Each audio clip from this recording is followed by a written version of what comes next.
বিদেশিরা, প্রবাসীরা আমাদের এই মোবাইলগুলোতে, আমার মোবাইলে তো অহরহ বিদেশিরা কল দেয়, আমগো বয়ান ওই যে মোবাইলে শুনে কাঁদে।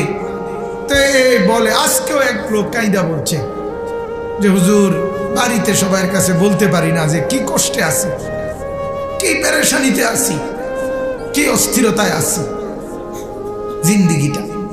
এজন্য বাজান খাস করে ওই লোক দোয়া চাইছে আজকে, হুজুর আমরা প্রবাসীদের জন্য। উনি অনেক ভালো লাগছে আমার একটা কথাই, ওই লোকটা আজকে দুপুরে মানে 5-7 বার কইছে এই কথাটা, হুজুর আমরা প্রবাসীদের জন্য একটু দোয়া করেন।